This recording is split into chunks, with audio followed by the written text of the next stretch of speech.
Magandang araw, sambayan ng Pilipino. Magandang araw, mga kababayan. Kasama niyo po ngayon si Ka Eric sa ating balita at talakayan. Maraming salamat sa patuloy ninyong pagtitiwala, pagsuporta at pagtangkilik ng ating Ka Eric Celis YouTube channel. At ganoon din po sa pagsubaybay ninyo sa aking personal Facebook account, ang aking Ka Eric Jeff Celis Facebook account. Marami po ang nagtatanong ba't hindi nila makita masyado o kaya luma na ang mga video sa Bigwas ng Agila sa YouTube. Hindi ko rin po masasagot, pero ako po ay nagdududa personally na baka kami po ay naka-shadow ban. Pag sinabi po naka-shadow ban, hindi ka nakikita, nandyan ka lang, pero hindi ka lumalabas sa algorithms ng YouTube upang ikaw ay magkaroon ng notification. That can be possible, that can also happen sa ating channel. That is possible, mga kababayan. We will ask for our technical support team, bakit ganon pa ang kalagayan natin, ano? Ako naman, ngayon lang po ako nakabalik sa Facebook Live ko. Matagal akong hindi binigyan ng pagkakataon na makapag-live stream sa Facebook. Kaya naman po tayo ay nagsusumikap na hanggat maari ay gawing professional po ang ating mga talakayan, kasi pwede pong ma-report ang ating channel ng mga tauhan ng gobyerno ni Marcos Jr., yung kanilang tinatawag na anti-cybercrime unit na nakatutok sa mga vloggers, political commentators sa social media. Kagaya po kay Ka Eric, no? Tinututukan nila tayo para magsampa ng kaso o magreklamo sa mga social media platforms. Sa Meta, sa Facebook yan, sa Google, sa YouTube. So, kaya po pinapanatili ko hanggat maari hindi tayo nagmumura dito sa ating program, hindi tayo nagiging bastos, no? High level and professional conduct of political commentary po ang ating ginagawa. Ayan. Thank you so much sa pagtitiwala at pagmamahal ninyo. I-announce ko na po, and please share ninyo na nakipagkaisa po ang grupo ng Kampilan. Ang Kampilan ng mga mamamayan para sa bayan, pinamumunuan po ito ni Congressman Jing Paras, dati itong political advisor to President Rodrigo Duterte, at ng grupo po ng iba't ibang mga sektor. There are around 20 or 22 active organizations sa Kampilan, at nagkaisa kami, kasama po sila Quezon City Councilor Tatay Rani Ludovica, na magsasagawa ng People's Vigil. Magsisimula po tuwing alas 4 ng hapon hanggang alas 9 ng gabi dyan sa area ng Senate Compound, sa labas lang po along the road. Daily, no? Pwede po kayong pumunta, ang mga nasa Pilipinas, ang nasa mga malapit na lugar. Ito po ay pakikipagkaisa para po sa pagtatanggol, hindi lamang sa paninindigan at tatag na ginagawa ng ating 13 brave senators, no, that include of course Senator De La Rosa, kundi sa pagtatanggol ng ating institusyon ng Senado, na dapat ito ay mananatili bilang malaya at hindi tumitiklop at lumuluhod sa kagustuhan at dikta ng mga nasa kapangyarihan, lalo na po sa bahagi ng presidente. Alam naman natin po yung mga ginawang paglusob ng NBI, nila Trillanes, ang impostor na sheriff at nagkukunwaring warrant officer ng ICC, bogus naman. At ang mga ginagawa ngayon laban kay Senator Bato de la Rosa, at ang pagsasampa ng mga kaso sa mga senador na nasahanay po ng the brave 13 senators na tinagurian, lahat yan hindi man mangyayari yan kung hindi kinukumpasan, ipinag-utos at binibindisyonan ni Ginoong Marcos Jr. Kaya there will be a vigil of people's voluntary gathering ito. May mga tubig naman po na maiinom, konting tinapay, and then pangpunas ng pawis. And you can bring candle para po ito sa everyday 4 to 9 p.m., 4 p.m., 9 p.m. Daily sa harap po ng kalsada malapit lang sa Senate, na papunta yata yan sa Macapagal Boulevard or Senate o Ruas Boulevard yung address na yan. Sakop pa yata ng Pasay yan. Okay? So, ayan. So nagsimula na po ang all-out attack ng administrasyong Marcos at nila Romualdez.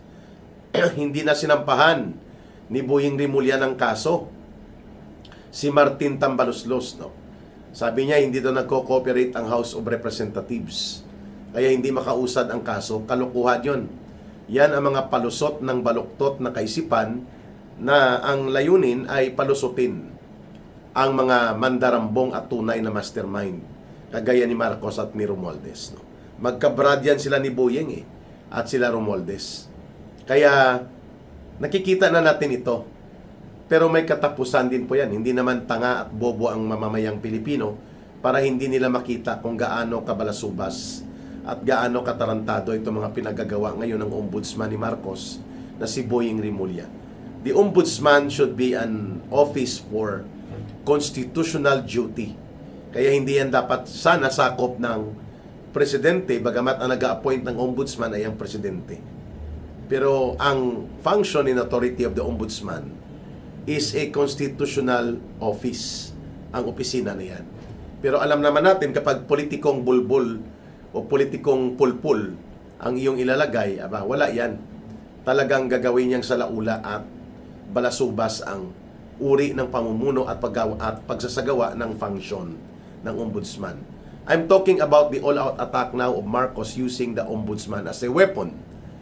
Itong si Boying Rimulya ay sinampahan nila ng kaso si Senator Jinggoy Estrada. Plunder and graft and corruption at nairaffle kaagad sa Sandigan Bayan. So kung lumabas ang warrant of arrest mamaya or Monday, maaaresto po si Senator Jinggoy Estrada. And just like Bato de la Rosa, when there is no bail granted by court, si Senator Jinggoy Estrada ay will be physically separated from the Senate plenary sessions at siya ay mananatili sa kulungan kung saan siya itatakda ng korte. Malamang doon yun sa area din posible ni dating Senador Bong Revilla doon sa Quezon City District Jail sa may Payatas, Quezon City. Okay? So, dalawa na ang mawawala. So, ang maiiwan na lang 11.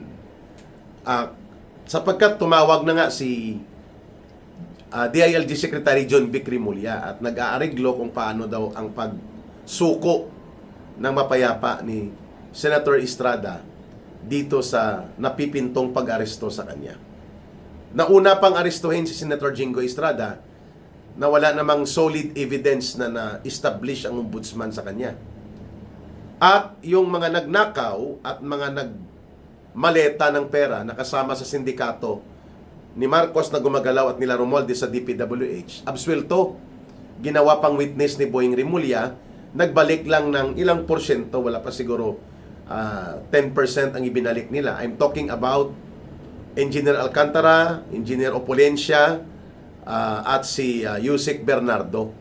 Ito sila ay mga key players sa pagmamaleta. Ito ang kumukuha ng mga cash advances na mga contractors sa mga pinagluloko at tinatarantado at dinodurobo na mga proyekto bago pa mabayaran ng gobyerno through the releases of the DBM or the Department of Budget and Management. So kaya na-advance nila ang pera, kaya nga nagkakaroon ng budigahan doon sa lugar ni Saldico, dyan sa may BGC at sa Valle Verde. So itong mga players na ito ng sindikato, nagbulsa din po at nagmaleta. Like for example, si Alcantara, around 480 million ang inamin niya, pesos, na ninakaw niya. Inamin niya yan sa kanyang affidavit at nag-apply ng state witness kay Boying Rimulya nung DOJ secretary siya. At ngayon, ginagamit na siya. Nagbalik lang siya, I think, ng around 81 million or kulang-kulang 100 million. So may naitago pa siya at na-safety sa kanyang pinagnakawan na inamin niya ng mahigit 300 million mantakin mo. Pwede pala yon. Wala na siyang kaso kriminal. Ganon din si Opulencia. Nagnakaw din ito. Nagbalik yata ng 48 million at may 200 million pa na natitira sa kanya. Okay na kay Boying Rimulya. Ganon din si Yusek Bernardo. Di ba kalokohan yon? Ang gobyerno na dapat ay humahabol at pinapanagot at pinaparusahan ang mga nagnakaw at nagdambong sa kayamanan at pundo ng mamamayan at ng gobyerno, siya pa ngayon ang kasabwat at protektor ng mga magnanakaw. Very good. Very, very good. Ang kagaguhan na ito na nagaganap sa gobyerno ni Marcos ay talagang garapalan, mga kababayan.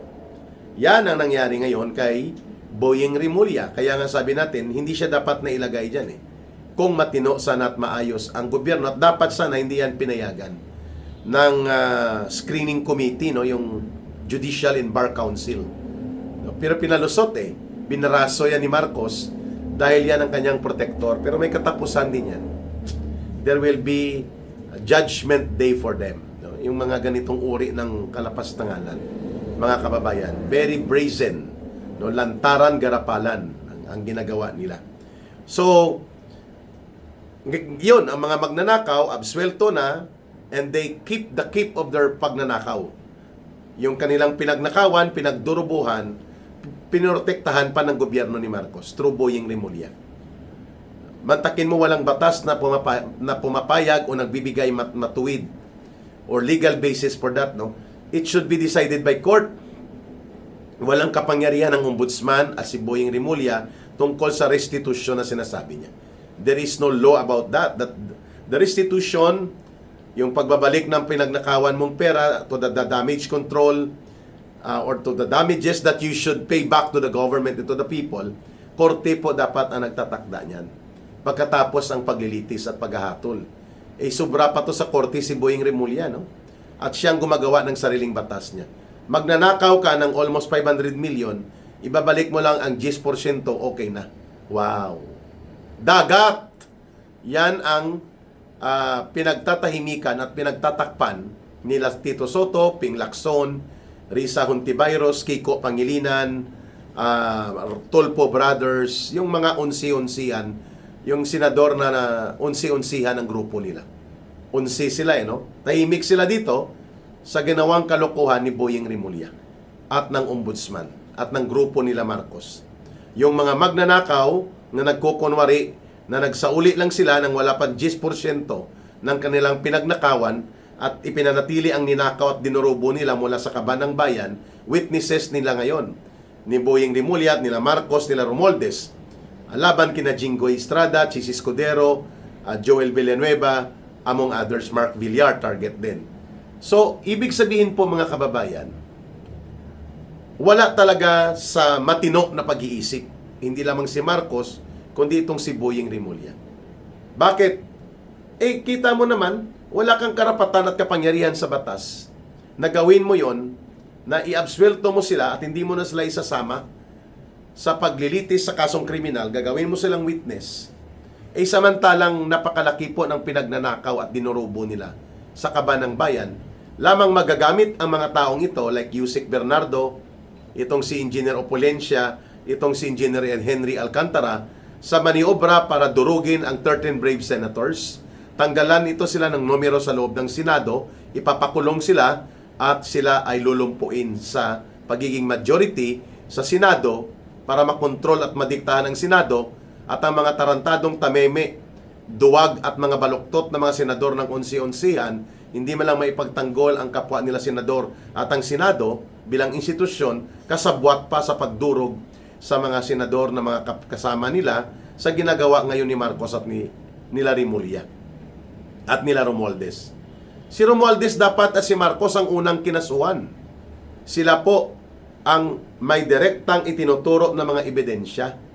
At even itong sila Bernardo Alcantara at pati itong sila Opulencia at ang iba pang mga testigo, itinuturo yan si Martin Romualdez, pasimuno yan ng kurakutan at sindikato according to their revelations, according to their testimonies, according to their presentation in public interviews.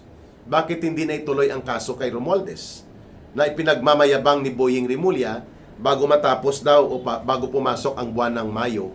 Nandyan na ang kaso. Patapos na sa linggong ito ang buwan ng Mayo, maguhunyo na at maya-maya lang magkakaroling na si Jose Marichan. Asan ang kaso mo, Boyeng Rimulya? Kaya ka tinatawag ni Atty. Topacio na Bunjing Rimulya. Walang kwenta. No, pag tinawag kang bonjing, walang kwenta, no? Walang matinong pag-iisip na maayos. Makapangyarihan po ng kanyang opisina, mga kababayan. Yan. So, ang mga magnanakaw ay piyestang-piyesta, pati ang mga mastermind sa ilalim ni Marcos. Pero yung mga lumalaban at naninindigan, like si Ka Eric, kahapon lang may kaso na naman ako doon, na inarap sa korte sa Quezon City.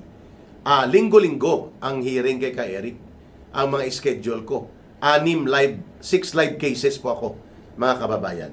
Hinahabol nila ako ng gobyernong ito para patahimikin ako, perwisyuhin ako, takutin ako, at pahinain ang loob ko na magpapatuloy sa pagsasalita. Nakakadiri po, dapat hindi pinayagan ito ng korte. Yung proposal na ito at ginawa ni Remulla, natanggalin niya sa list of criminal accused. Itong sila Alcantara, sina Opulencia, at itong si Bernardo. Dahil gagamitin niya ito laban sa mga senador na tinatarget niya. Not for Martin Romualdez. Tinatarget nila ni Marcos. Dapat ating itong ma-expose. Ang gobyerno na nakikipagsabwatan sa magnanakaw ay gobyernong pasimuno ng nakawan upang abusuhin at pagnakawan ang kanyang mamamayan. That is exactly the storyline that Boying Remulla and Marcos Jr.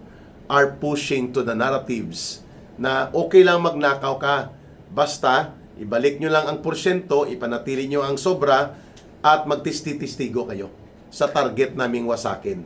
Kasi nagnanakaw din kami. Yon ang teorya. Yan bang ibig sabihin ng aksyon na ito ni Boying Remulla at ni Marcos Jr.? Exactly! Mga kababayan, yan talaga yan. Yan talaga po ang pinakaminsahe niyan. Kaya, dapat nating ipaalam sa taong bayan na ang ginagawa ngayon ni Marcos Jr. at nila Boying Remulla ng Ombudsman ng Department of Justice, tinitipo nila ang lahat ng mga magnanakaw na ginamit nila sa nakawan bilang key operators nila on the ground. At pinanatili nila ang pinagnanakaw at dinurubot, kinulimbat na mga limpak-limpak na mga milyon-milyon, bilyones na pera, magbalik lang ng ilang porsyento at kanilang i-absuelto without the court procedures, without the court decision, at walang batas na nagbibigay ng ganong kapangyarihan kay Marcos at Remulla, ginamit na nila ngayon as witnesses di umano upang durugin ang 13 brave senators.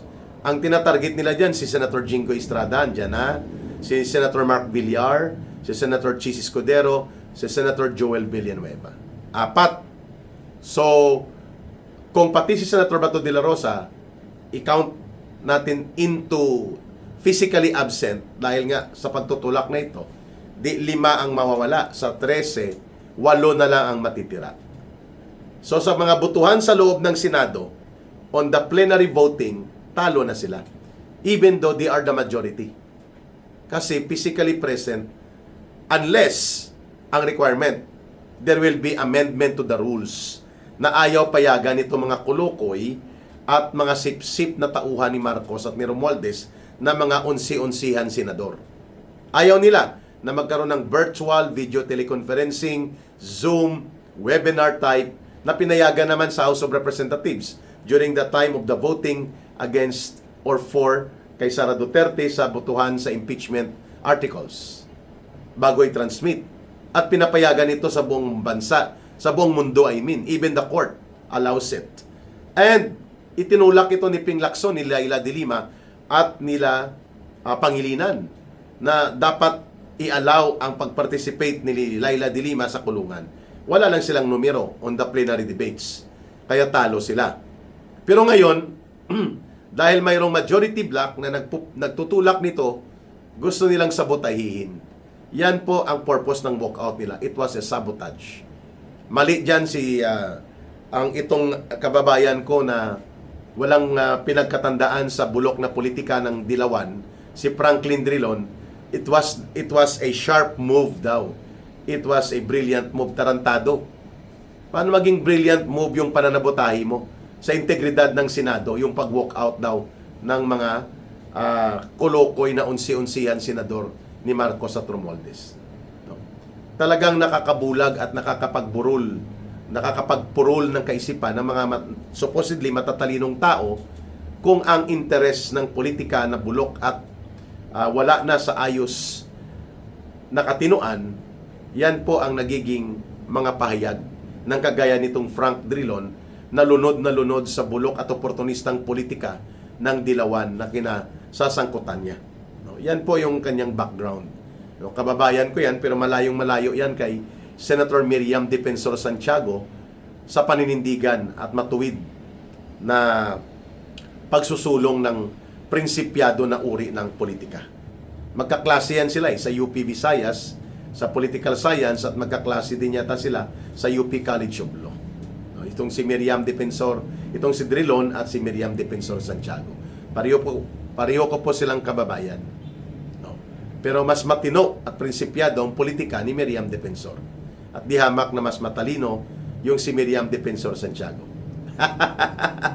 So malinaw ang sabwatan, malinaw ang katarantaduhan na ito na ang mga magnanakaw kakanlungin at ipagheheli-heli ni Marcos at ni Romualdez at ipapanatili ang pinagnakawan nila, magbabalik lang sila ng porsyento, bingo, absuelto sa kaso, gagamitin pa sila as witnesses para durugin, habulin at lumpuin ni Marcos at nila Remulla, kasama sila Romualdez, ang mga lumalaban sa katiwalian at kabulukan ng gobyerno. Kagaya ng ginagawa ngayon sa 13 brave senators. Kayo na po ang humusga at magbigay ng inyong paghatol, taong bayan. We can only do so much. It is up to the people kung tatanggapin natin ng ganitong pagbalasubas at pagtapak sa ating dangal at sa ating katinuan at sa ating tamang pag-iisip na mga mamamayan na ginagawa ngayon ng gobyerno ni Marcos at nila Romualdez at ng mga aliporis nilang abusado kagaya nitong Ombudsman Boying Remulla na ito. Maraming salamat sa pakikinig at panonood sa ating balita at talakayan. We can only inform the people, but the actions still remain to be established and to be conducted by the people themselves. We pray and hope na mamumulat at mahahanap ng taong bayan ang tapang at kolektibo at sama-samang pagkilos sa mapayapang paraan sa pamamaraan ng ating pagsisiwalat ng mga ganitong impormasyon. Mahalin natin ang bansang Pilipinas, walang ibang magmamahal nito, kundi tayo ring mga Pilipino. Para sa Diyos at sa Pilipinas nating mahal, may God bless everyone. And may Allah will be with those who are Muslim brothers and sisters. Maraming salamat at mabuhay kayo. Ito po si Ka Eric. Bye for now.